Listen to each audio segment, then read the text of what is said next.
শেখ হাসিনা ছিলেন একজন স্বঘোষিত বাংলাদেশের স্বীকৃত একজন খুনি। এই খুনি আমাদের নেতৃবৃন্দকে অত্যন্ত পরিকল্পিতভাবে দেশকে নেতৃত্ব শূন্য করার জন্য হত্যা করেছে। মাওলানা মতিউর রহমান নিজামী শুধু একজন ইসলামী দলের নেতা ছিলেন না, তিনি বাংলাদেশের সম্পদ ছিলেন। কিন্তু বাংলাদেশ জামায়াত ইসলামী মাওলানা মতিউর রহমান নিজামীর মতো লোককে সৎ এবং যোগ্য করে গড়ে তুলে সংসদে পাঠিয়েছে, মন্ত্রিত্বের দায়িত্ব পালন করেছে। তারা প্রমাণ করেছে যে একমাত্র ইসলামী দল করলে, ইসলামী সংগঠন করলে, জামায়াত ইসলামের মতো সংগঠন করলে সেখানে সৎ নেতৃত্ব তৈরি হয়। এমন নেতৃত্বই জাতির জন্য প্রয়োজন। দীর্ঘ সময় আমাদের উপরে চরম জুলুম নির্যাতন চলেছে। বাংলাদেশের ইতিহাসে স্বাধীনতা পরবর্তী এত বড় ক্র্যাকডাউন হয়নি, যেটা বিগত 15 থেকে 17 বছর আওয়ামী লীগ সরকার বিশেষ করে জামায়াত ইসলামের উপরে চালিয়েছে। জামায়াত ইসলামী প্রতিষ্ঠার পর থেকে জামায়াতের সর্বোচ্চ নেতা আমিরে জামায়াতকে শহীদ হওয়ার ঘটনা বাংলাদেশের ইতিহাসে এই সময়ই হয়েছে। এই ভারতীয় উপমহাদেশে ইসলামী আন্দোলনের ত্যাগ এবং কোরবানির এক অনন্য নজির স্থাপন করেছে বাংলাদেশ, যেখানে জামায়াত ইসলামীর আমির মাওলানা মতিউর রহমান নিজামী, আমাদের সেক্রেটারি জেনারেল আলী আহসান মোহাম্মদ মুজাহিদ, অ্যাসিস্ট্যান্ট সেক্রেটারি জেনারেল কামারুজ্জামান, আমাদের আব্দুল কাদের মোল্লা ভাই সহ শীর্ষ 11 জন নেতৃবৃন্দকে তারা হত্যা করেছে। আজকে অনেকেই অনেক দল বলেন, তাদের অনেক অবদান, তাদেরকে প্রশ্ন করতে হবে আপনাদের কয়জন নেতৃবৃন্দ এইভাবে ফাঁসিতে চলেছে এবং আমাদের অপরাধ কে ছিল? আমরা বাংলাদেশের গণতান্ত্রিক ধারা অব্যাহত রাখতে গিয়ে আমরা একটি জোট করেছিলাম, কারণ আমরা জানতাম যে আওয়ামী লীগ হলো একটি ফ্যাসিবাদ। এই ফ্যাসিবাদ আপাদমস্তক ইসলাম বিদ্বেষী একটি শক্তি। ইতিমধ্যে আপনারা শুনতে পেয়েছেন, বিবিসির তথ্যেও উঠে এসেছে যে বিগত সরকারের প্রধান ছিলেন যিনি শেখ হাসিনা, তিনি যে সরাসরি নির্দেশ দিয়েছিলেন গুলি করার জন্য, এটি ট্রাইব্যুনালে যাওয়ার পরে হয়তো তারা প্রশ্ন তুলেছিল যে এটি বানানো, কিন্তু বিবিসি প্রমাণ করেছে যে এই অডিও রেকর্ড সত্য। সুতরাং এই কথা আমরা এখন দ্ব্যর্থহীন কণ্ঠে বলতে পারি, শেখ হাসিনা ছিলেন একজন স্বঘোষিত বাংলাদেশের স্বীকৃত একজন খুনি। সুতরাং যে খুনি এই 5ই আগস্টের আগে ছাত্র জনতাকে হত্যা করেছে, সেই খুনি আমাদের নেতৃবৃন্দকে অত্যন্ত পরিকল্পিতভাবে দেশকে নেতৃত্ব শূন্য করার জন্য হত্যা করেছে। মাওলানা মতিউর রহমান নিজামী শুধু একজন ইসলামী দলের নেতা ছিলেন না, তিনি বাংলাদেশের সম্পদ ছিলেন। বাংলাদেশের আজকে সৎ এবং যোগ্য লোক তৈরি করার জন্য অসংখ্য কমিশন গঠন করা হচ্ছে, কিন্তু বাংলাদেশ জামায়াত ইসলামী মাওলানা মতিউর রহমান নিজামীর মতো লোককে সৎ এবং যোগ্য করে গড়ে তুলে সংসদে পাঠিয়েছে, মন্ত্রিত্বের দায়িত্ব পালন করেছে। তারা প্রমাণ করেছে যে একমাত্র ইসলামী দল করলে, ইসলামী সংগঠন করলে, জামায়াত ইসলামের মতো সংগঠন করলে সেখানে সৎ নেতৃত্ব তৈরি হয়। এমন নেতৃত্বই জাতির জন্য প্রয়োজন। তারা আলী আহসান মোহাম্মদ মুজাহিদকে শহীদ করেছেন। এই ব্যক্তিটির, আমাদের এই নেতার জীবনটা এতটাই পরিচ্ছন্ন ছিল, তার কাছে মন্ত্রী থাকা অবস্থায় আমাদের কোনো ভাই যদি সুপারিশ নিয়ে যেতেন, তিনি বলতেন তোমাকে যদি আমি সুপারিশ করি তাহলে এখানে যদি কোনো যোগ্য লোক থাকে তার উপরে বেইনসাফি করা হবে। সেই মানুষটাকে ফাঁসির কাস্টে ঝুলানো হয়েছে। প্রত্যেকটি অপরাধ ছিল মিথ্যা। তারা সাক্ষী বানিয়েছে, কোর্ট বানিয়েছে, তারা সকল প্রসিকিউশন বানিয়েছে মিথ্যার উপরে ভিত্তি করে। প্রিয় ভাইয়েরা, এতগুলো মিথ্যার উপরে ভিত্তি করে আমাদের নেতৃবৃন্দকে ফাঁসি দিয়ে যখন তারা দেখেছে যে জামাত ইসলামীকে এইভাবে দমন করা সম্ভব না, তারা তখনও বসে থাকেনি। তারা গুম করা শুরু করেছে আমাদের মধ্যে ভয় ঢুকানোর জন্য। এক এক করে ইসলামী ছাত্র শিবিরের ওয়ালিউল্লাহ মুকাদ্দাসকে ইসলামী বিশ্ববিদ্যালয়ের তাদেরকে গুম করেছে। তারা আমাদের অসংখ্য ভাইকে ক্রস ফায়ার দিয়েছে। আমাদের ঝিনাইদহ সাতক্ষীরায় তারা বুলডোজার দিয়ে আমাদের বাড়ি ঘরগুলো চুরমার করে দিয়েছে। তারা আমাদের নেতৃবৃন্দকে 15টি বছর 17টি বছর নিজের পরিবারের সাথে থাকতে দেয় নাই। আমরা ছিলাম ফেরারির মতো। আমাদের রাতগুলো এক জায়গায় কাটতো, দিনগুলো আরেক জায়গায় কাটতো। একটা বড় সময় আমাদের নেতৃবৃন্দ জেলের প্রকোষ্ঠে কাটিয়েছেন। আমাদের একটা বড় সময় আমাদের ওই আদালত পাড়ায় আমাদেরকে প্রতি মাসে প্রতিদিন গিয়ে গিয়ে হাজিরা দিতে হতো। এইভাবে আমাদের জীবনকে তারা অতিষ্ঠ করে তুলেছিল। আমাদের স্বাভাবিক জীবন বলতে কোনো কিছু ছিল না। প্রিয় ভাইয়েরা, আজকে ইউনিট দায়িত্বশীল ভাইদের উদ্দেশ্যে আমি এই কথাগুলো এই জন্য বলতে চাই যে আপনাদেরকে এই সমাবেশের গুরুত্বটা বুঝতে হবে। আমরা এইভাবে আপনাদেরকে ডেকে উন্মুক্ত পরিবেশে সমাবেশ করতে বিগত সময়ে পারি নাই।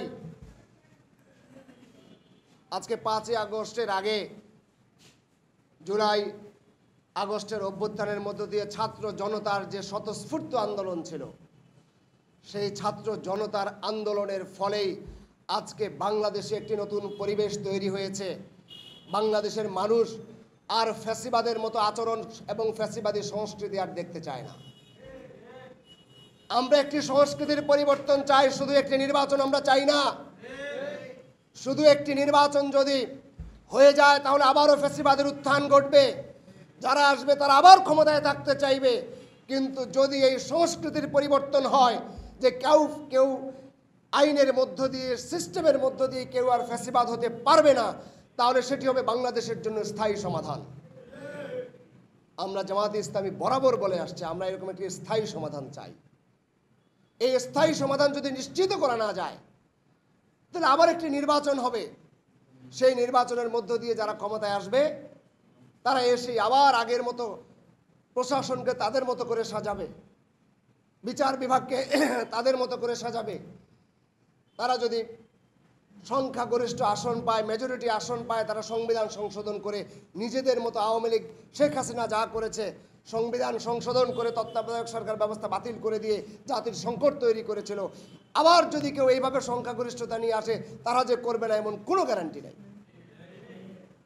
প্রিয় ভাইয়েরা, এই বিষয়গুলো আজকে এখানে ইউনিট দায়িত্বশীল ভাইয়েরা যারা আছেন তারা বুঝতে হবে, মানুষের কাছে গিয়ে বলতে হবে যে ভাই শুধু নির্বাচন আমাদের জন্য সমাধান নয়। আমাদেরকে যদি জাতিকে সত্যিকার অর্থে শান্তি নিশ্চিত করতে হয় তাহলে আমাদেরকে অবশ্যই সংস্কার করেই নির্বাচনের দিকে আগাতে হবে। আমাদেরকে এমন সংস্কার করতে হবে যে সংস্কারের মধ্য দিয়ে আর কেউ একক সংখ্যাগরিষ্ঠতা নিয়ে আসতে না পারে। আমাদেরকে এমন সংস্কার করতে হবে যেই সংস্কারের মধ্য দিয়ে কোনো নির্বাচন কমিশনার দিনের ভোট রাতে করবে না। আমাদেরকে এমন সংস্কার করতে হবে যার মধ্য দিয়ে আগেই ব্যালট বাক্স কোনো নির্বাচন কমিশন ভরাট করে রাখবে এমন দুঃসাহস করবে না। আমাদেরকে এমন করতে হবে যে নির্বাচনের কেন্দ্রে পোলিং এজেন্ট দিলে তাকে সেখান থেকে ক্ষমতার জোরে বের করে দিবে এমন কোনো কালচার যাতে বাংলাদেশে তৈরি না হয় সেজন্য আমাদেরকে সংস্কার করতে হবে। প্রিয় ভাইয়েরা, এইরকম অসংখ্য সংস্কারের বিষয়গুলো আমাদের সামনে আছে, কিন্তু মৌলিক সংস্কারগুলো আমাদের লাগবে। আমরা পিআর পদ্ধতির কথা বলছি।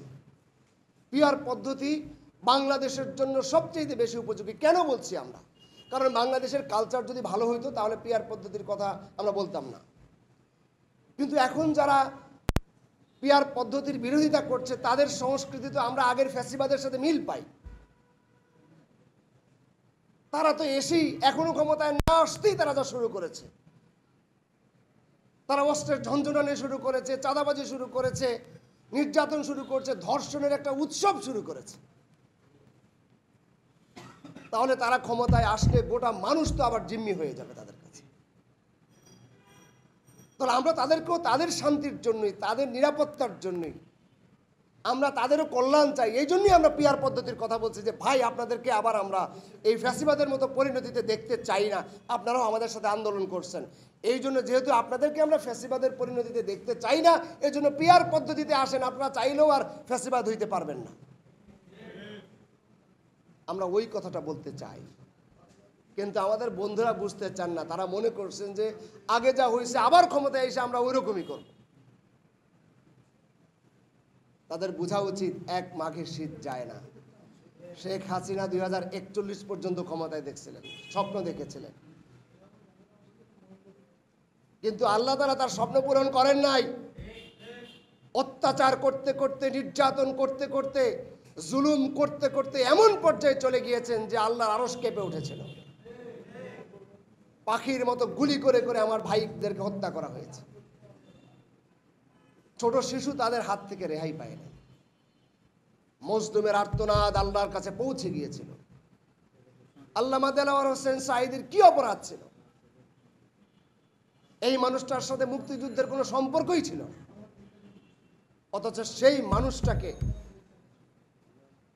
মিথ্যা অপবাদ দিয়ে, যে মানুষটা কোরআনের খেদমত করেছেন, আজীবন সংসদে দাঁড়িয়ে যিনি চ্যালেঞ্জ ছুড়েছিলেন যে যুদ্ধাপরাধ তো দূরের কথা, রাজাকার হিসেবে আমাকে কেউ প্রমাণ যদি করতে পারে, আমি চ্যালেঞ্জ করছি, তার চ্যালেঞ্জ সংসদে কেউ গ্রহণ করেনি। কিন্তু শেখ হাসিনা ক্ষমতায় এসে অন্যায়ভাবে তাকে জেলে পুরেছে, তাকে শেষ পর্যন্ত তাকে কুরে কুরে ষড়যন্ত্র করে হত্যা করা হয়েছে। প্রিয় ভাইয়েরা, আলেম ওলামাদের উপরে কি নিষ্ঠুর নির্যাতন এসেছে আপনারা তো জানেন। শাপলা চত্বরে যে 5ই মের এই গণহত্যার কথা কে না জানে? আপনারা জানেন মোদির বাংলাদেশে আগমন উপলক্ষে যে আন্দোলন হয়েছিল, সেই আন্দোলনকে কেন্দ্র করে শীর্ষ আলেমদেরকে দীর্ঘদিন বছরের পরে বছর কারাগারে রাখা হয়েছে। আপনার আমার মতো একদম স্বাভাবিক একটা মানুষকে ধরে নিয়ে জঙ্গি নাটক সাজিয়ে অস্ত্র উদ্ধারের নামে ক্রস ফায়ার করে অসংখ্য মানুষকে হত্যা করা হয়েছে। আজকে এই সংস্কৃতি আসবে না, এই গ্যারান্টি কে দেবে? প্রিয় ভাইয়েরা, এজন্য আমরা বলছি পিআর পদ্ধতি যদি হয় তাহলে প্রত্যেকটি ভোটের মূল্য থাকবে। আজকে দেখেন, একটা কেন্দ্রে যদি, একটা আসনে যদি 2 লক্ষ ভোট থাকে, তাহলে যিনি 1,10,000 ভোট পান তিনি বিজয়ী হন, আর যিনি 80,000 ভোট পান তিনি পরাজিত হন। ওই 80,000 ভোটের আর কোনো মূল্যই থাকে না। ফলে 1,10,000 যিনি ভোট পেলেন, এই দলের যিনি ক্ষমতায় আসলেন, তিনি এসে ওই 80,000 লোকের জীবনকে দুর্বিষহ করে তোলেন।